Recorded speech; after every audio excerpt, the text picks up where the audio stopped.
नमस्कार दोस्तों, स्वागत है आपका न्यूज का सह चैनल में। आज का हमारा टॉपिक है मुगल कालीन स्थापत्य कला एवं संस्कृति। इसके बारे में हम लोग आज चर्चा करने वाले हैं। काफ़ी महत्वपूर्ण टॉपिक है और इसमें स्थापत्य कला की मुख्य रूप से हम लोग चर्चा करने वाले हैं यहाँ पर।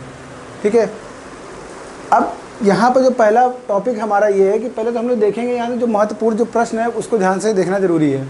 यहाँ पर देखेंगे कि जो मुगल काल है उसे द्वितीय क्लासिक युग कहा जाता है। ठीक है, क्यों कहा जाता है द्वितीय क्लासिक युग? इसलिए क्योंकि इसके समय में, इससे पहले अगर हम लोग देखेंगे तो जो स्थापत्य कला के संदर्भ में सबसे अच्छा समय कब चला था तो गुप्त काल हम लोग देखते हैं, तो वहाँ पर हम लोग देखते हैं। ठीक है, लेकिन उसके बाद एक लंबे समय के बाद, ठीक है, जो स्थापत्य कला में बहुत अच्छे से विकास हुआ है, ठीक है, वो किस समय में हुआ है? ठीक है, तो दिल्ली सल्तनत हम लोग पढ़ के आते हैं और उसके बाद जब हम लोग मुग़ल सल्तनत में आते हैं तो मुग़ल सल्तनत में देखते हैं काफ़ी इमारतों का निर्माण हुआ है और उसमें नई नई शैलियों का प्रयोग किया गया है। उन शैलियों की भी चर्चा यहाँ पर करेंगे। तो द्वितीय क्लासिक इसलिए कहा गया कि बहुत ज़्यादा इमारतें बनाई गई और नए नई शैलियों का निर्माण किया गया। ठीक है, उसके आधार पर इमारतें बनाई गई। सबसे महत्वपूर्ण जो चीज़ है जो इमारतों के निर्माण में है वो है पित्रादुरा शैली। ये सबसे महत्वपूर्ण मतलब शैली रही है पूरे, मतलब और भी कई शैलियाँ रही हैं, लेकिन कह सकते हैं कि ये मुख्य बिंदु, मतलब कि एक सेंटर पॉइंट था।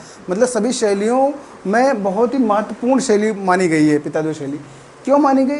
क्योंकि ये शैली जो थी किस प्रकार के पत्थरों पर इसका इस्तेमाल किया जाता था। ठीक है, आप देखेंगे कि पूरे मुग़ल शासन में जो इमारतें हैं वो लाल बलुआ पत्थर से निर्मित ज़्यादातर इमारतें हैं, लेकिन कुछ इमारतें उसमें ऐसी हैं जो काफ़ी मतलब कम तो हैं, लेकिन उसमें संगमरमर पत्थरों का इस्तेमाल किया गया। तो जो भी संगमरमर के जो पत्थर थे उसमें जो चित्रकारी की गई है, फूल पत्तियों का निर्माण किया गया है, हीरों को जड़ा गया है उन पत्थरों के अंदर, मतलब जो संगमरमर के जो पत्थर उनके पत्थरों में जड़ा गया है, फूल पत्तियों का निर्माण किया गया है। ठीक है, तो वो जो उसकी सजावट की गई है तो उसी शैली को क्या बोला गया? पित्रादुरा शैली। मतलब संगमरमर में ऐसी सजावट की गई कि फूल पत्तियों का निर्माण किया गया, हीरे जवाहरात उसमें जड़े गए हैं। तो ये जो शैली अपनाई गई इसको करने की, तो वो उसे बोला गया पित्रादुरा शैली। तो पित्रादुरा शैली का संबंध किस सल्तनत से है या किस शासनकाल से संबंधित है, तो इसकी भी बहुत ही महत्वपूर्ण भूमिका है यहाँ पर। अब देखेंगे जो दिल्ली का पुराना किला जो है, जिसे इस समय पुराना किला कहा गया है, लेकिन इसका जो शुरुआत में जब इसका निर्माण हुआ दिल्ली के पुराने किले का, तो इसे दीन पनाह कहा गया। क्या गया? दीन पनाह। और दीन पनाह का मतलब होता है विश्व का शरण स्थल, विश्व का शरण स्थल कहा गया। ठीक है, इसी को दीन पनाह कहा गया। और वर्तमान में इसका दिल्ली का पुराना किला जो है उसी को पुराना किला के नाम जाना जाता है। तो पुराना किला ही क्या है? दीन पनाह है, यानी विश्व का शरण स्थल है। काफ़ी महत्वपूर्ण प्रश्न है।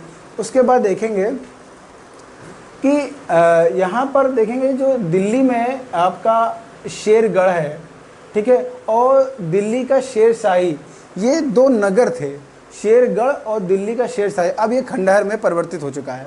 तो नाम याद रखेंगे, शेरगढ़ और शेरशाही। तो शेरशाही आप नाम तो सुन रहे, तो इसका निर्माण किसने करवाया था? तो शेरशाह सूरी ने करवाया था। किसने करवाया था? शेरशाह सूरी। शेरशाह सूरी ने इसका निर्माण करवाया था। ठीक है, तो यहाँ पर देखेंगे कि बाबर है, हुमायूं है, शेरशाह सूरी भी है, मगर वो एक जो क्रम है शासकों का, वो बीच में एक शासक रहे, अफगान शासक था वो। ठीक है, द्वितीय अफगान शासक कह सकते हैं, दिल्ली पर शासन करने वाला, क्योंकि लोदियों के बाद शेरशाह सूरी ने शासन किया था दिल्ली पर। ठीक है, तो शेरशाह सूरी का भी कुछ समय के लिए इसका भी शासन चलता है। तो इसने निर्माण करवाया था दिल्ली में, एक था शेरगढ़, एक दिल्ली का शेरशाही। ये नगर दो स्थापित करवाए थे जो कि खंडहर में परिवर्तित हो गए। और वर्तमान में जो बचा है वो है लाल दरवाज़ा और खूनी दरवाज़ा के नाम से ये विख्यात है। वहाँ पर ये दो मतलब अवशेष बचे हुए हैं, वहाँ पर देखने को मिल जाते हैं। तो अगर लाल दरवाज़ा की बात की जाए और या खूनी दरवाज़ा की बात की जाए तो ये शेरशाह सूरी से संबंधित है, ये आपको याद रखना है। नेक्स्ट आते हैं, जो अकबर के काल में जो इमारतें बनी हैं उसको दो भागों में विभाजित किया गया। ये दिमाग में रखना है आपको हल्का सा। मुख्य रूप से दो भागों में है, एक तो जो आगरा में जो उन्होंने निर्माण करवाया, और दूसरा फतेहपुर सीकरी में। ये दो चीज़ें हैं। और जो इमारत बनी है उसकी जो शैली रही है उसको भी देख लेते हैं। यहाँ पर अकबर के समय में जो बना है, ठीक है, तो अकबर के समय में जो बनी प्रथम इमारत है वो कौन सी थी? तो वो थी हुमायूं का मकबरा। ठीक है, ये काफ़ी महत्वपूर्ण, जो पहली इमारत बनी अकबर के समय में भी काफ़ी कार्य हुए हैं इमारतों में। ठीक है, तो इमारतों को बनाने में, तो उसमें जो सबसे पहली इमारत जो बनी है पहली, वो है हुमायूं का मकबरा बना है, और इसका निर्माण हाजी बेगम ने करवाया है, जो कि अकबर की सौतेली माँ थी। तो अकबर की जो सौतेली माँ थी हाजी बेगम, इसका उन्होंने निर्माण करवाया था हुमायूं के मकबरे का। ठीक है, इसकी विशेषता क्या है? अब इसकी विशेषता पर भी प्रश्न आ सकता है कि हुमायूं का मकबरा तो आप लोग जान गए। ठीक है, तो पहला नंबर तो ये ज्यामितीय चतुर्भुज आकार का बना हुआ है। दूसरा, ये 4 बाग पद्धति पे बना हुआ है। दूसरा, इस जो निर्माण किया गया उस पर 2 गुम्बद देखने को मिलते हैं, तो द्विगुम्बदीय प्रणाली। और सबसे महत्वपूर्ण चीज़ है कि जब अब आगे पढ़ेंगे तो आप ताजमहल के बारे में सभी लोग जानते हैं, ताजमहल का निर्माण शाहजहाँ ने करवाया था। तो प्रश्न यहाँ से महत्वपूर्ण ये नहीं है कि ताजमहल का निर्माण शाहजहाँ ने करवाया था मुमताज़ महल की याद में, ये तो बहुत सामान्य सा जानकारी है जो को आपको याद होनी चाहिए। लेकिन पूछा यह जा सकता है कि ताजमहल का पूर्वगामी किसे कहा जाता है? वो कौन सी इमारत है जिसे ताजमहल का पूर्वगामी कहा जाता है? तो वो हुमायूं का मकबरा है। ठीक है, तो ये काफ़ी महत्वपूर्ण है कि कुछ पुट जो हैं उसको यहाँ पर देखने को मिलते हैं। उसकी कुछ जो चित्रकारी वगैरह है, जो उसकी डिज़ाइन वगैरह, वो इसके अंदर उसके लक्षण देखने को मिल जाते हैं, इसीलिए ताजमहल का पूर्वगामी की संज्ञा इसे दी जाती है। फिर देखते हैं, जैसा कि मैंने बताया कि अकबर की जो स्थापत्य कला रही है उस समय 2 भागों में विभाजित है। वो है आगरा में निर्मित जो भी इमारतें हैं, और दिल्ली में फतेहपुर सीकरी में निर्मित जो इमारतें हैं। तो आगरा में निर्मित इमारतों में 2 ही है जो आपको पढ़ना है। वो एक है अकबरी महल, जो भी आप आसानी से जान जाएंगे, मगर आगरा में है, और दूसरा है जहांगीरी महल। तो अकबरी महल और जहांगीर इनके पुत्र थे, तो जहांगीरी महल भी अकबर के समय में बनाया गया था। ठीक, कहाँ पर है ये? आगरा में। दूसरा है महत्वपूर्ण फतेहपुर सीकरी में निर्मित इमारतें। तो फतेहपुर सीकरी में दीवाने आम है और दीवाने खास। ठीक है, दीवाने आम दीवाने खास फतेहपुर सीकरी में। और फतेहपुर सीकरी में सबसे महत्वपूर्ण जो प्रश्न बनेगा, सबसे बड़ा महल कौन सा है? ठीक है, जो बनाया गया वो उसका नाम क्या है? तो जोधा बाई का महल है। तो काफ़ी महत्वपूर्ण हो गया, जोधा बाई का महल सबसे बड़ा महल है फतेहपुर सीकरी में। यहाँ ये महत्वपूर्ण प्रश्न आपका हो सकता है। उसके बाद पंचमहल कहाँ पर है? या हवा महल, हवा महल या पंचमहल या हवा महल का निर्माण कहाँ पर है किया गया है? तो फतेहपुर सीकरी में। और इसकी प्रॉपर्टी जो है वो क्या है? ये पिरामिड के आकार का बना है और 5 मंजिला है। पंचमहल और हवा महल क्या है? 5 मंजिला है, लेकिन इसका शेप कैसा है? पिरामिड। और ये क्या है? नालंदा जो विश्वविद्यालय रहा है, ठीक है, उससे प्रेरित है, उसकी डिज़ाइन से प्रेरित है काफ़ी हद तक। ठीक है, नेक्स्ट जो है आ सकता है जो फतेहपुर सीकरी में, कि फतेहपुर का गौरव किसे कहा जाता है? तो जामा मस्जिद जो निर्मित है फतेहपुर में, इसे फतेहपुर का गौरव कहा जाता है। क्योंकि जो आपका जो जामा मस्जिद है, यहाँ पर देखेंगे, इसी के दक्षिण में ही 134 फीट ऊंचा एक बुलंद दरवाज़ा बनाया गया। जब गुजरात विजय करते हैं अकबर, उसकी याद में, ठीक है, बुलंद दरवाजे का निर्माण कराया जाता है। बुलंद दरवाजे का निर्माण अकबर के द्वारा जब गुजरात विजय की गई थी उसके बाद कराया गया था। कितने फीट ऊंचा? 134 फीट है। और इसकी जो खासियत है, यह अर्ध गुंबदीय शैली है, जो कि ईरान से ली गई है। कौन शैली है? अर्ध गुंबदीय शैली, जो कि ईरान से ली गई है। ठीक है, नेक्स्ट आते हैं जहांगीर के समय में सबसे कम इमारतें बनी हैं, ये आपको याद रखना है। देखेंगे सभी के शासनकाल में, तो जो देख पा रहे हैं, तो उसमें जो जहांगीर का समय रहा उसमें सबसे कम इमारतें बनी। क्यों? इसके पीछे रीज़न है, जो सबसे महत्वपूर्ण सेक्टर मुझे जो बताना है आपको, कि जहांगीर के समय में सबसे कम इमारतें बनी। उसके पीछे रीज़न था कि जहांगीर के समय में जो चित्रकारी रही है वो ज़्यादा प्रचलित रही है। तो चित्रकारी पर ज़्यादा फोकस किया गया है किसके समय में? जहांगीर के समय में, इसीलिए इमारतों पर ध्यान नहीं दिया गया है। फिर भी देखें कुछ इमारतें बनी थी।